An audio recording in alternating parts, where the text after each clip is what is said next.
Namaste, Jai Bharat. We had been hearing right from childhood about something like unity in diversity. Many people have been talking to us right from school days that the concept of Bharat is unity in diversity, but this had been wrongly presented. It's not unity in diversity, it is diversity of unity. It makes a lot of difference. The primacy shall be given to unity.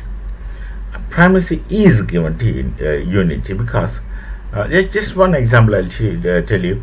Look at the last sukta of the Rig Veda. Rig Veda has got 10 mandalas, and the last sukta, which from the 10th mandala, talks about unity. Sangachatvam samvadata, you think alike, stay together, feel alike, and speak alike, etc. etc. Such kind of unity is what Rig Veda envisages. Now, this is the last suggestion, rather instruction, from the oldest book that human beings of mankind, oldest book of mankind, the first book of mankind rather, which talks about unity. So primacy should necessarily be given to unity.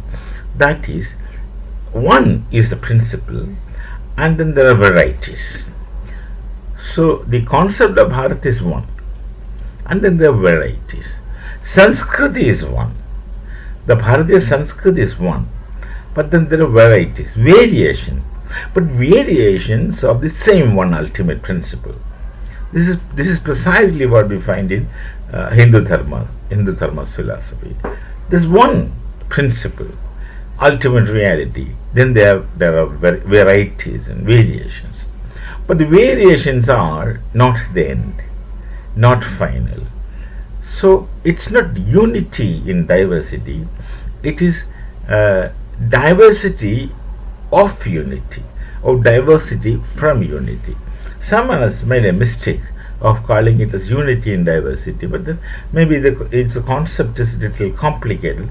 Should have been a unified principle, like the concept of Brahman in the Upanishad, which is one ultimately real, like what the Rig Veda suggests, the last sutta, of unity, of oneness. Then there are variations. There can be all kinds of variations. The Sanskriti of Bharat is one, and this Sanskriti has varieties. Varieties in different parts of the nation. The Sanskriti manifests into into a version, a variety, a version into part 1 and part X, and it manifests as another variety on different part of the nation. And for every part of the nation, or every space in the nation, the Sanskriti, the same, one and the same Sanskriti, manifests into manifold forms, and that depends. That is the requirement of time and space. But beyond the question of time and space, when you talk about the archetypical reality, then it is one and just one and one only. That is unity. That is the oneness. It's not the unity that you speak in English language. It's the oneness that Rig Veda concludes by saying. This is important. The Rig Veda concludes by saying of such unity. So it's such unity which is, of course, practically presented as Sanskriti of Bharat, the Bharatiya Sanskriti. That is what is to be highlighted. That is what is to be projected. That is what is to be propagated, and that is what everyone should be conscious about. Everyone should know that you don't read into differences. If you start reading into the differences can take you to something akin to ultimate regress. It will never end. If you look for differences, then your two hands are different, two eyes are different, two nostrils are different. If you divide a mouth, that lips into this left half and right half, they are different. So if you focus on difference, the differences, the question of differences will precipitate to infinite regress. It's never ending. It's will be something like unending. So unity is what I am now telling. It's what the Rig Veda talks about. It's what the manifestation of the question of unity is presented through the Sanskriti of Bharat, Bharatiya Sanskriti, which is roughly translated as culture, but then culture is different from Sanskriti. Sanskriti is much vast, deeper, and full of life than the dry concept of culture. I'll just tell you, culture may be defined as a refined situation of refined human existence. Sanskriti is also refined human existence, but then it has two different levels. One, it's based on a knowledge tradition. Two, it has longing towards a transcendental.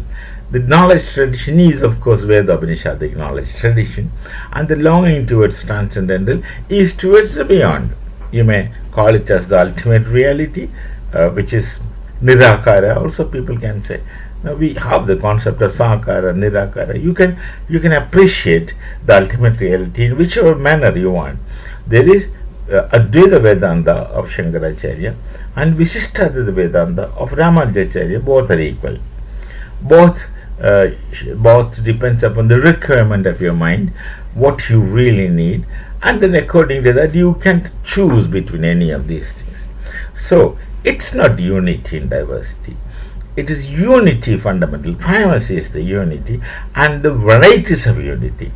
The varieties of the one and the same unity. That's how we should understand Bharat nation and Bharatiya Sanskriti. We shall meet again with some other thought. Till then, it's Namaste. Jai Bharat, Jai Sri Ram.